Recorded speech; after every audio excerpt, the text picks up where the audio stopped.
আল্লামা Jalaluddin Rumi রাহমাতুল্লাহ আলাইহি তিনি একটা দৃষ্টান্ত দিয়েছেন।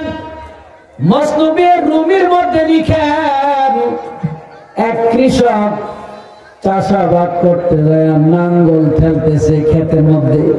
নাঙ্গল বুঝুন তো, এর সাথে নাঙ্গল, ওই নাঙ্গল ফেলতেছে। হঠাৎ করে দেখে নাঙ্গল আর সামনে চলে না। মাটি খুঁজা দেখে ভেতরে একটা কলসি, কলস, কলসির মধ্যে অনেকগুলো মার্বেল। উনি মার্বেল গুলো পাইয়ে ভাবতেছে মার্বেল পাইছি, এগুলি দিয়ে আমি এখন পাখি শিকার করব। কি শিকার করব? পাখি। এখন উনি মার্বেল দিয়া উনি বিভিন্ন জায়গায় পাখি শিকার করতেছে। আর মার্বেল গুলা খালে পড়ে যায়, নদীতে পড়ে যায়, জঙ্গলে পড়ে যায়, ছোট ছোট মার্বেল। আর এক একটা পাখি মাইরা 50 টাকা 20 টাকা বাজারে বিক্রি করতেছে। বিক্রি করতে করতে করতে করতে পাখির গোশত খায়, বিক্রিও করে। কলসির সব মার্বেল শেষ, এখন 5-7টা আছে। এই মুহূর্তে উনি পাখি বিক্রি করতে গেছে মাদারীপুর স্বর্ণপট্টি। স্বর্ণপট্টি যায় দেখে স্বর্ণের দোকানে রূপার পাত্রে, স্বর্ণের পাত্রে এরকম মার্বেল গুলো সাজায় রাখছে। বলে কি ভাই, আপনারা স্বর্ণের দোকানে স্বর্ণের মতো দামি জিনিস স্বর্ণ দিয়া পাত্র বানায়া এর মধ্যে মার্বেল সাজায় রাখছেন? তুমি কি পাগল? এগুলি কি মার্বেল জানো বেটা? এগুলি মণিমুক্তা। এক একটা মার্বেলের দাম কোটি কোটি টাকা। এক একটা মার্বেল বিক্রি করলে এক একটা শহর এলাকা কিনা যায়। আপনি কি কর, এই মার্বেলের এত দাম? আমার কাছে তো এক কলসি মার্বেল ছিল, আমি তো এই মার্বেল দিয়ে পাখি শিকার করতে করতে সব ফালাইয়া গেছি। তুই তো ভালো পাগল হইছো বেটা, এই মার্বেল দিয়ে পাখি মার্কা দেখাও তো আর আছে? এই যে আমার কাছে এখন 5-7টা আছে। স্বর্ণের দোকানদার দেখে লাভ দিয়ে দাঁড়ায় গেছে। ভাই, তুই কি কোনো রাজার ছেলে নাকি?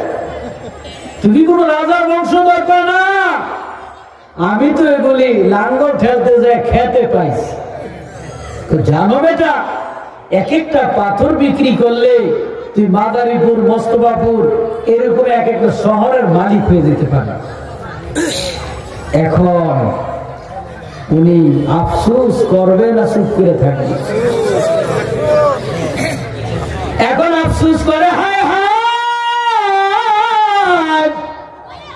একটা 50 টাকার পাখির জন্য আমি কোটি টাকার মার্বেল ফেলে দিলাম। এইভাবে এক কলসি মার্বেল ফেলে দিলাম, আছে মাত্র 4-5টা। মার্বেল তো নদীতে পড়ে গেছে, জঙ্গলে পড়ে গেছে, আর টোকাইও পাওয়া যাবে না। যাবে নাকি?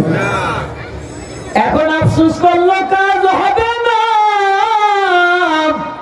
মার্বেল শেষ, এগুলি পাওয়া যাবে না।